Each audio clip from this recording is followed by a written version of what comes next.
Hello children, welcome back to online classes. बच्चों, आज मैं आपको हिंदी लैंग्वेज यानी हिंदी व्याकरण पढ़ाऊंगी, जो आपकी पुस्तक व्याकरण पुष्प से लिया गया है। इसका पाठ 14 जिसका नाम है संज्ञा। बच्चों, ये आपके मिड टर्म कोर्स में है, ठीक है। तो आपको मैं बताऊंगी आज संज्ञा क्या होता है। बच्चों, संज्ञा कोई आपके लिए नया नाम नहीं है, क्योंकि ये आप छोटी क्लासेस से ही पढ़ते आ रहे हैं। इंग्लिश में इसको नाउन कहते हैं, जो कि बहुत ही कॉमन है। हर वाक्य की शुरुआत संज्ञा से ही होती है और ये बहुत ही आसान और कॉमन है। बच्चों, आप जानते हैं कि इस संसार में हर इंसान हो, चाहे जानवर हो, चाहे किसी जगह का, हर एक का कोई ना कोई नाम होता है। तो संज्ञा क्या है? नाम का ही पर्याय है, यानी एक सब्स्टिट्यूट है। और संसार में जितनी भी वस्तुएं हैं सभी अपने नाम से ही जानी जाती हैं और ये नाम ही संज्ञा कहलाता है। आपकी पुस्तक में यदि आपके पास है तो आप देख सकते हैं, नहीं तो आप ध्यानपूर्वक सुनेंगे जो मैं आपको पढ़ा रही हूँ। इस पुस्तक में इस प्रकार लिखा है, आज मकर संक्रांति है। गुजरात में ये त्योहार बड़ी धूमधाम और उत्साह से मनाया जाता है। इस दिन सब लोग पतंग उड़ाते हैं, तरह तरह की मिठाइयाँ और पकवान बनाते हैं। मानस और मिताली भी छत पर पतंग उड़ा रहे हैं। आसमान रंग बिरंगी पतंगों से भरा है। बच्चों, आपने देखा कि इस ऊपर जो मैंने पढ़ा है वाक्य, इनमें कुछ ना कुछ नाम आए हैं और ये रंगीन लिखे हुए हैं, लेकिन आपको तो नहीं दिखाई देगा। और मैं आपको जो PDF भेजूंगी उसमें आपको ज़रूर दिखाई देगा। और ये सारे नामों को रंगीन करके लिखा गया है, जिन्हें व्याकरण कहते हैं। जैसे मकर संक्रांति, गुजरात, त्योहार, धूमधाम, उत्साह, पतंग, मिठाइयाँ, पकवान, मानस और मिताली, छत, आसमान, ये सब किसी न किसी वस्तु, किसी इंसान का नाम है। अर्थात अब आप ये देखेंगे कि इसकी परिभाषा क्या है। जैसा कि आप जानते हैं, संज्ञा की परिभाषा क्या है? किसी वस्तु, व्यक्ति, स्थान, भाव या जाति के नाम को संज्ञा कहते हैं। अब हम देखेंगे कि संज्ञा के कितने भेद होते हैं। संज्ञा के मुख्यतः 3 भेद होते हैं। पहला है व्यक्तिवाचक संज्ञा, जिसको इंग्लिश में क्या कहते हैं? Proper noun. दूसरा है जातिवाचक संज्ञा, जिसको इंग्लिश में क्या कहते हैं? Common noun. और तीसरा क्या है? भाववाचक संज्ञा, जिसे इंग्लिश में कहते हैं एब्स्ट्रैक्ट नाउन। तो सबसे पहले देखेंगे व्यक्तिवाचक संज्ञा। जैसा कि इसके नाम से ही प्रतीत हो रहा है, मतलब किसी का खास, किसी इंसान का, व्यक्ति का नाम हो जो कि बहुत प्रमुख हो और वो कॉमन ना हो। इसकी परिभाषा क्या है? किसी विशेष व्यक्ति, वस्तु, स्थान के नाम को व्यक्तिवाचक संज्ञा कहते हैं। इसका उदाहरण क्या है? विराट कोहली एक अंतरराष्ट्रीय क्रिकेट खिलाड़ी है। अब विराट कोहली कौन है? एक इंटरनेशनल प्लेयर है, तो वो एक अकेला है, बहुत सारे विराट कोहली तो नहीं है। तो इसलिए वो क्या है? प्रॉपर नाउन है, अर्थात व्यक्तिवाचक संज्ञा है। बच्चे जवाहरलाल नेहरू को चाचा कहकर बुलाते थे। अब जवाहरलाल नेहरू तो बहुत ही प्रसिद्ध थे, तो जवाहरलाल नेहरू तो एक ही थे ना, बहुत सारे तो नहीं थे, तो वो क्या है? प्रॉपर नाउन है, मतलब वो व्यक्तिवाचक संज्ञा इसको कहा जाता है। इसके बाद है अमृतसर का स्वर्ण मंदिर एक पवित्र स्थान है। अब अमृतसर का स्वर्ण मंदिर आपको मालूम है बहुत ही फेमस, बहुत ही प्रसिद्ध है, तो ये एक ही है पूरे इंडिया में, पूरे हिंदुस्तान में, तो इसलिए ये भी व्यक्तिवाचक है। फिर नंदन बच्चों की प्रिय पत्रिका है। नंदन आप अब तो नहीं आती, लेकिन पहले एक पत्रिका आती थी ये बच्चों की, एज अ कॉमिक की तरह से लोग बच्चे पढ़ते थे। बहुत अच्छी उसमें फोटोज रहती थी, चित्र रहते थे, उसके साथ कहानियां रहती थी, शिक्षाप्रद कहानियां। तो बच्चों की क्या है, प्रिय पत्रिका है।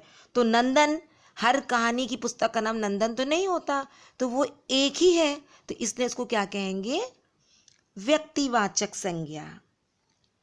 इन वाक्यों में रंगीन शब्द जो ऊपर लिखे हैं, जैसे विराट कोहली, जवाहरलाल नेहरू, अमृतसर, स्वर्ण मंदिर, नंदन, इनको रंगीन करके लिखा गया जिससे कि ये हाईलाइट हो, दिखाई दे। ठीक है। अब इसके अलावा बहुत सी और चीजें हैं, जैसे कि आप देख सकते हैं नदी, समुद्र, पर्वत, दिन, पुस्तक, पत्रिका, समाचार पत्र, इमारत, ये सब क्या है, द्वीप, राज, देश आदि के नाम व्यक्तिवाचक संज्ञा होते हैं, लेकिन इनके खास नाम होते हैं तब। अब जैसे महीना है, अब महीने तो बहुत सारे, 12 महीने, लेकिन एक खास मंथ होगा, जैसे कि दिसंबर या फरवरी, जनवरी, सब महीनों के अलग अलग नाम अगर आप लेंगे तो वो क्या हो जाएगा, व्यक्तिवाचक। और 12 महीने बोलेंगे कोई भी महीना, तो वो तो जातिवाचक हो गया, वो खास नहीं है, मुख्य नहीं है। इसी तरह नदी, गंगा नदी, एक नदी का नाम है गंगा है, सिंधु है, ये अलग अलग नदियां हैं, इनका अपना अपना नाम है, तो इसलिए ये व्यक्तिवाचक संज्ञा है। अब बच्चों हम उसके आगे देखते हैं जातिवाचक संज्ञा। जैसे कि इसके नाम से पता चल रहा है ये जाति को बताती है, अर्थात ये कॉमन नाउन है, ये प्रमुख नहीं है, ये खास नहीं है। जो संज्ञाएं व्यक्ति, प्राणु, वस्तु, स्थान की संपूर्ण जाति का बोध कराती हैं उन्हें जातिवाचक संज्ञा कहते हैं। जैसे कि का, लड़की रंगोली बना रही है, इसमें लड़की क्या है, लड़कियां तो बहुत सी होती है, इसका कोई नाम तो दिया नहीं, तो ये क्या है, जातिवाचक संज्ञा है। अब चिड़िया आकाश में उड़ रही है, तो चिड़िया, बहुत सारी चिड़िया हैं, कोई जाति को तो नहीं बता रही है, तो ये क्या है, जातिवाचक है। अगर गौरैया बोलते या कबूतर तो ये क्या हो जाता, व्यक्तिवाचक संज्ञा हो जाता। इसके बाद है गा, नदियों को साफ रखना चाहिए। अब नदियां, कोई खास नदी का नाम तो नहीं दिया, तो ये क्या है, जातिवाचक संज्ञा। पहला द्रव्यवाचक, तालाब में मछलियां तैर रही हैं, शब्द से तालाब किसी पदार्थ, वैसा मुख्य तालाब तो नहीं है, तालाब तो बहुत सारे होते हैं, तो मछलियां तो कहते हैं बहुत सारी होती हैं। द्रव्यवाचक एक जाति को बता रही है, तो ये जातिवाचक है। इसको इंग्लिश में मटीरियल नाउन्स भी कहते हैं, मटीरियल नाउन। स्त्री, पुरुष, पशु, पुस्तक, पेड़ पौधे, फल, बर्तन, ये सब क्या है, जातिवाचक संज्ञाएं हैं। उदाहरण आप देखिए, अब जैसे कुम्हार मिट्टी के बर्तन बनाता है, जातिवाचक संज्ञा। इसमें मिट्टी क्या है, द्रव्यवाचक संज्ञा। दो भाग हैं, पहला है, दूसरा द्रव्यवाचक संज्ञा, घी में, और दूसरा है तल रहा है, समूहवाचक संज्ञा, द्रव्यवाचक संज्ञा। फिर है सुनार, सोने के आभूषण बनाता है, तो सोने एक धातु है, तो ये भी क्या है, द्रव्यवाचक, एक मटेरियल है। फिर ये चीजें लोहे की अलमारी में रख दो, अब लोहे क्या है, ये भी धातु है, एक मटेरियल है। तो इसी प्रकार मिट्टी, घी, तेल, दूध, चावल, सोना, चांदी, लोहा, ऊन, लकड़ी, सब क्या है, पदार्थवाचक या द्रव्यवाचक संज्ञाएं हैं। इसके बाद आता है, इसका दूसरा भाग है, ये जातिवाचक संज्ञा का पहला भाग था द्रव्यवाचक संज्ञा, और दूसरा भाग क्या है, समूहवाचक संज्ञा, यानी इंग्लिश में कलेक्टिव नाउन्स। अब जो संज्ञा शब्द किसी समूह या समुदाय का बोध कराते हों, ठीक है, उन्हें क्या कहते हैं, समूहवाचक संज्ञा। जैसे दुर्घटना स्थल पर भीड़ जमा हो गई, अब भीड़ क्या है, समुदाय, कोई समूह है, बहुत बड़ा ग्रुप है, बहुत बड़ा, तो उसको क्या कहते हैं, समूहवाचक संज्ञा। फिर उसके बाद क्या है, दूसरा, परिवार मिलकर त्योहार मना रहा है। अब परिवार क्या है, पूरा फैमिली क्या है, उसमें काफ़ी लोग हैं, तो वो क्या है, एक समूह है, एक ग्रुप है, तो वो भी क्या है, समूहवाचक संज्ञा है। इसके बाद है कक्षा में सब छात्र ध्यान से मेरी बातें सुन रहे थे। कक्षा यानी क्लास, उसमें बहुत सारे स्टूडेंट्स होते, बहुत सारे विद्यार्थी होते, तो वो भी क्या है, एक समूह है। तो एक उसको भी क्या कहेंगे, समूहवाचक संज्ञा। इसी तरह इसके और भी उदाहरण है, जैसे सभा, दल, झुंड, सेना, समिति, टोली, ये सब क्या है बेटा, समूहवाचक संज्ञाएं। अब इसके बाद आता है भाववाचक संज्ञा यानी एब्स्ट्रैक्ट नाउन। अब इसको आप समझ सकते हैं, भाव माने आपकी फीलिंग्स, आपके अंदर जो भाव पैदा होते हैं वो इसको दिखाता है, इसकी तरफ इशारा करता है। जैसे किसी गुण, स्थिति, दशा, भाव या विशेषता के नाम को क्या कहते हैं, भाववाचक संज्ञा कहते हैं। जैसे अब उदाहरण देखिए, शरबत पीकर थोड़ी ठंडक मिली। अब ठंडक क्या है, ये भाव है, इंसान के अंदर पैदा होते हैं, ठीक है। दूसरा, गुंजन आलस्य के कारण खेलने नहीं गई। आलस्य मतलब आलसी, उसको लग रहा है, तो ये क्या है, ये उसकी दशा है, दशा को बता रहा है ना, तो ये भी क्या कहलाएगा, भाववाचक संज्ञा। इसके बाद है ताजमहल की सुंदरता देखकर हम दंग रह गए। अब सुंदरता क्या है, उसकी स्थिति है, ठीक है, उसका गुण है, तो ये भी किस में आएगा, भाववाचक संज्ञा में। उसके बाद क्या है, दादाजी बुढ़ापे से परेशान है। अब बुढ़ापा क्या बताता है, आपकी स्थिति को बताता है, तो ये भी किस में है, भाववाचक संज्ञा में है। इसी तरह से और भी है, ठंडक, आलस, सुंदरता, बुढ़ापा आदि अमूर्त भाव हैं, उन्हें केवल हम अनुभव कर सकते हैं, इनको हम छू नहीं सकते क्योंकि ये कोई वस्तु नहीं है।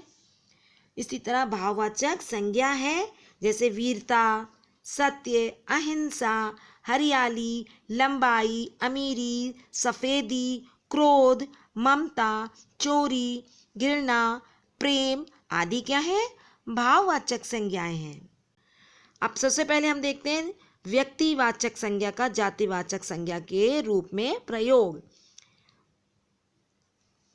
जैसे कभी कभी व्यक्तिवाचक संज्ञाएं ऐसे व्यक्तियों की ओर संकेत करती हैं जो समाज में अपने विशिष्ट गुणों के कारण अलग पहचान बनाते हैं और वो बहुत प्रसिद्ध होते हैं अपने गुणों के कारण। तो उनका नाम लेने से उनका विशिष्ट गुण या अवगुण हमारे मस्तिष्क में उभर जाते हैं। और जैसे कि आप देखेंगे हरिश्चंद्र, हरिश्चंद्र के लिए क्या प्रसिद्ध है, वो क्या कौन थे, वो सत्यवादी थे, तो हमेशा उनके नाम के साथ क्या लगाया जाता है, सत्यवादी हरिश्चंद्र।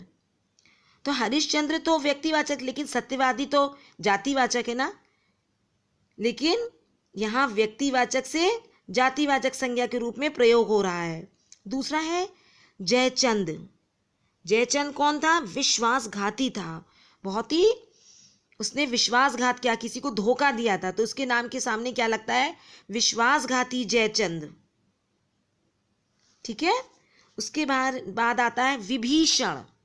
विभीषण ने क्या किया था, वो घर का भेदी था, तो उसके नाम के सामने क्या लगाते हैं, घर का भेदी विभीषण। अब उसके बाद आता है एकलव्य। एकलव्य कौन था, गुरु का भक्त था, तो इसलिए उसको क्या बोलते हैं, गुरु भक्ति एकलव्य। फिर उसके बाद आता है सीता सावित्री, तो वो क्या थी, पतिव्रता थी, तो उसके नाम के सामने क्या लगाएंगे, पतिव्रता सीता या पतिव्रता सावित्री, दोनों के नाम के सामने क्या आता है, पतिव्रता, ठीक है। वो इनके गुणों की ओर इशारा करते हैं। अब नीचे जैसे लिखा है, आपको PDF के द्वारा भेजूंगी मैं, आप ज़रूर ध्यान दीजिएगा, अभी मैं बता रही हूँ तो ध्यान देकर सुनिए। उदाहरण दिया है, इस देश में जयचंदों की कमी नहीं। अब जयचंद कौन है, विश्वासघाती है, तो इस देश में विश्वासघातियों की कमी नहीं है, लेकिन जयचंदों को इन्होंने बहुवचन में प्रयोग किया है। जयचंद तो एक और जयचंदो, मतलब विश्वासघातियों बहुत सारे लोग हैं जो इस देश में, उनकी कमी नहीं है, लेकिन इसको व्यक्तिवाचक संज्ञा की तरह प्रयोग किया जा रहा है। और है व्यक्तिवाचक संज्ञा है, लेकिन आप जब बहुवचन में इसको प्रयोग कर रहे हैं तो ये क्या बन गया? जातिवाचक। अब कई लोग जयचंदो, तो बहुत सारे जयचंदो हो गए, तो ये व्यक्तिवाचक ना होकर के जातिवाचक संज्ञा बन गया। दूसरा है, तुम अपने आप को हरिश्चंद्र समझते हो। अब हरिश्चंद्र तो एक सत्यवादी थे, लेकिन यहाँ पे क्या है कि उनके नाम को दूसरे को कोई बात कर रहा तो उनका उदाहरण देके, तो यहाँ पर भी ये जातिवाचक संज्ञा को तरफ इशारा करता है, उसके बारे में बताता है तो ये व्यक्तिवाचक, लेकिन व्यक्तिवाचक संज्ञा का जातिवाचक संज्ञा के रूप में प्रयोग हो रहा है। फिर उसके बाद है, भारत को विभीषणों से बचकर आगे बढ़ना है।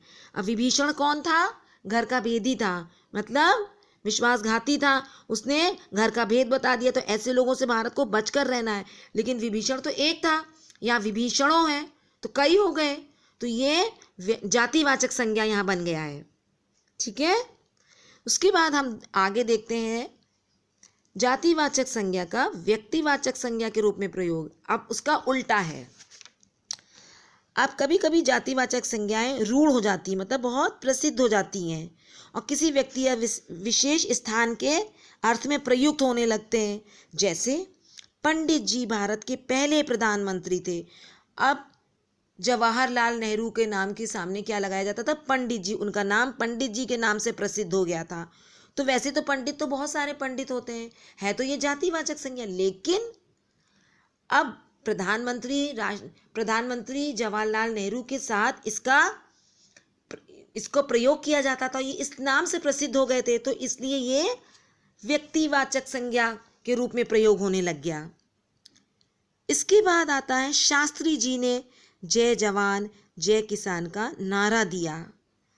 अब शास्त्री जी कौन थे? लाल बहादुर शास्त्री। लेकिन शास्त्री तो बहुत सारे होते हैं, तो ये जातिवाचक संज्ञा, लेकिन लाल बहादुर शास्त्री के नाम के साथ ये लगने लगा, तो इससे वो शास्त्री जी के नाम से प्रसिद्ध हो गए। तो ये जातिवाचक संज्ञा का व्यक्तिवाचक संज्ञा के रूप में प्रयोग होने लगा, किसी एक विशेष व्यक्ति के लिए प्रयोग होने लगा। इसके बाद है, गांधी जी अहिंसा के पुजारी थे। अब गांधी जी का पूरा नाम तो मोहनदास करमचंद गांधी था, लेकिन उनको सिर्फ गांधी जी के नाम से प्रसिद्ध हो गए, उनको बोला जाता था गांधी जी। और गांधी जी तो बहुत सारे हैं इस देश में, वो जातिवाचक संज्ञा है, लेकिन यहाँ पे देखते हैं हम कि गांधी जी का नाम प्रसिद्ध होने से ये व्यक्तिवाचक संज्ञा के रूप में इसका प्रयोग होने लगा, इस नाम से प्रसिद्ध हो गए। अब हजारों की संख्या में लोग रथ यात्रा देखने पुरी जाते हैं। अब पुरी तो बहुत सारी, लेकिन ये जगन्नाथपुरी के लिए प्रयोग होता है।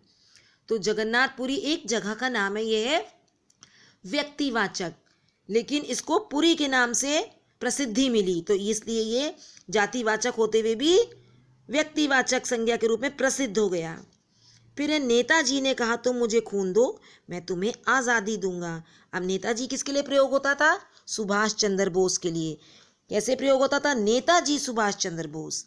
तो नेताजी तो बहुत सारे हैं, ये जातिवाचक है, लेकिन सुभाष चंद्र बोस के लिए ये उनके साथ प्रसिद्ध हो गया, इसलिए ये व्यक्तिवाचक संज्ञा बन गया। अब उसके आगे हम देखते हैं भाववाचक संज्ञाओं का जातिवाचक संज्ञा के रूप में प्रयोग। अब भाववाचक संज्ञा तो एकदम अलग हो गई। अभी आपको मैंने ऊपर बताया था कि गुण, स्थिति, दशा, भाव या विशेषता के नाम को भाववाचक संज्ञा कहते हैं। आप इसमें क्या देखेंगे कि भाववाचक संज्ञाएं जब बहुवचन में प्रयोग की जाती हैं तो जातिवाचक संज्ञा बन जाती है। जैसे बुराइयों से दूर रहो। अब ये बुराई नहीं है, बुराइयों, तो ये बहुवचन में प्रयोग होने से क्या बन गई? जातिवाचक। अब बुराइयों तो को दिखा के एक जाति की तरह इसको इशारा कर रहे हैं, बुराइयों। उसके बाद है, देश के बीच दूरियां कम होती जा रही हैं। दूरी तो क्या है? भाववाचक है, लेकिन दूरियां तो ये जातिवाचक बन गया क्योंकि ये बहुवचन है। फिर है इसके आगे, आगे बढ़ो और ऊंचाइयों को छू लो। ऊंचाई क्या है? भाववाचक संज्ञा है, लेकिन ऊंचाइयों यह बहुवचन में प्रयोग होने से क्या बन गई? जातिवाचक संज्ञा बन गई। इसी तरह और भी बुराइयों, दूरियों, ऊंचाइयों का शब्द जातिवाचक संज्ञा के रूप में प्रयोग हो रहा है। अब आगे हम देखते हैं कि पृष्ठ संख्या 91 पर है जातिवाचक संज्ञाओं से भाववाचक संज्ञा बनाना। तो यहाँ पे बहुत सारे कई नाम दिए गए हैं जिनको बताना बहुत ही मुश्किल होगा, तो इसलिए मैं ये पूरे पृष्ठ को इसका चित्र मैं आपको पीडीएफ के द्वारा भेजूंगी, जिसको कि आप देख के याद करेंगे। ठीक है, तो पेज 91 और 92 दोनों पेजों पर बहुत सारे संज्ञाएं दी गई हैं। सर्वनाम से भाववाचक संज्ञा बनाना, विशेषण से भाववाचक संज्ञा बनाना, क्रिया से भाववाचक संज्ञा बनाना, अव्यय से भाववाचक संज्ञा बनाना, ये सब आपके पीडीएफ के द्वारा भेजा जाएगा, जिससे कि आप याद करके पढ़ सकें। अब पृष्ठ संख्या 93 पर क्या है? अभ्यास। आओ लिखकर देखें। इसमें कुछ प्रश्न दिए गए हैं, उन प्रश्नों के उत्तर आप ध्यानपूर्वक सुनिए और इसको अपनी क्लास वर्क कॉपी में अवश्य लिखेंगे। ठीक है, अब पहला प्रश्न है का संज्ञा किसे कहते हैं? उदाहरण सहित लिखिए। इसका उत्तर है किसी व्यक्ति, वस्तु, स्थान, भाव या जाति के नाम को संज्ञा कहते हैं। इसके उदाहरण हैं मकर संक्रांति, गुजरात, मिताली, मिठाइयाँ आदि। प्रश्न खा संज्ञा के भेदों के नाम लिखिए। प्रत्येक के 2-2 उदाहरण दीजिए। संज्ञा के 3 भेद होते हैं। पहला व्यक्तिवाचक संज्ञा, दूसरा जातिवाचक संज्ञा, तीसरा भाववाचक संज्ञा। व्यक्तिवाचक संज्ञा क्या है? किसी विशेष व्यक्ति, वस्तु, स्थान के नाम को व्यक्तिवाचक संज्ञा कहते हैं, जैसे गंगा, सिंधु, हिमालय, ताजमहल, रामायण, महात्मा गांधी आदि। दूसरा जातिवाचक संज्ञा, जो संज्ञाएं व्यक्ति, प्राणी, वस्तु, स्थान की संपूर्ण जाति का बोध कराती हैं, उन्हें जातिवाचक संज्ञा कहते हैं, जैसे लड़की, चिड़िया, नदी, तालाब, मछलियाँ, पेड़ पौधे, बर्तन, घर आदि। इसके बाद भाववाचक संज्ञा, जो शब्द किसी गुण, स्थिति, दशा, भाव या विशेषता का बोध कराए, उसको भाववाचक संज्ञा कहते हैं, जैसे ठंडक, आलस्य, सुंदरता, बुढ़ापा आदि। इसके बाद है प्रश्न गा जातिवाचक संज्ञा के 2 उपभेदों के नाम उदाहरण सहित लिखिए। जातिवाचक संज्ञा के 2 भेद होते हैं। पहला है द्रव्यवाचक संज्ञा, दूसरा है समूहवाचक संज्ञा। पहला द्रव्यवाचक संज्ञा, जिस संज्ञा शब्द से किसी पदार्थ, द्रव्य या धातु का बोध होता हो, उसे द्रव्यवाचक या पदार्थवाचक संज्ञा कहते हैं, जैसे मिट्टी, घी, तेल, दूध, चावल, सोना, चांदी, लोहा आदि। दूसरा समूहवाचक संज्ञा, जो संज्ञा शब्द किसी समूह या समुदाय का बोध कराते हैं, उन्हें समूहवाचक संज्ञा कहते हैं, जैसे सभा, दल, झुंड, सेना, समिति, टोली आदि। इसके बाद है प्रश्न घा भाववाचक संज्ञाएं किन किन शब्दों से बनती हैं? प्रत्येक के 2-2 उदाहरण दीजिए। उत्तर भाववाचक संज्ञा गुण, स्थिति, दशा, भाव या विशेषता के शब्द से बनती हैं, जैसे ठंडक, आलस, सुंदरता, बुढ़ापा, वीरता, सत्य, अहिंसा, हरियाली, लंबाई, अमीरी, सफेदी, क्रोध, ममता आदि। इसके बाद है जातिवाचक संज्ञा का व्यक्तिवाचक संज्ञा के रूप में प्रयोग करते हुए 2 वाक्य लिखिए।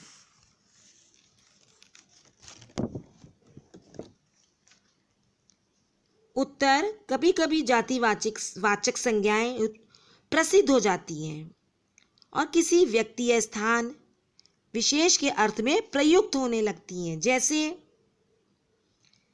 पंडित जी भारत के पहले प्रधानमंत्री थे। दूसरा, शास्त्री जी ने जय जवान किसान का नारा दिया। इसके बाद बच्चों हम देखेंगे निम्नलिखित वाक्यों में रंगीन संज्ञाओं के भेद लिखिए।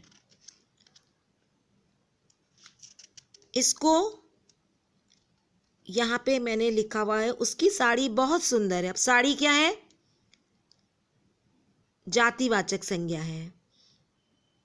फिर खा, इसको आपको PDF के द्वारा भेजा जाएगा और आप इसको अपनी कॉपी में लिखेंगे।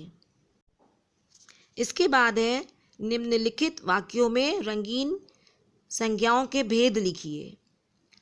इसमें आपको संज्ञा लिख के दिया जाएगा कि कौन किसका क्या है, सबके सामने लिखा गया है और अभ्यास को पुस्तक में भरा गया है। इसकी फोटो खींच के इसका चित्र आपको PDF के द्वारा भेजा जा रहा है। इसको आप देखकर अपनी कॉपी में अवश्य लिखेंगे, जिससे आपको याद करने में आसानी हो।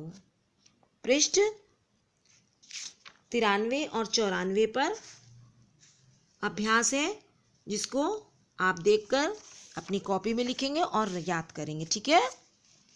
Okay, thank you very much.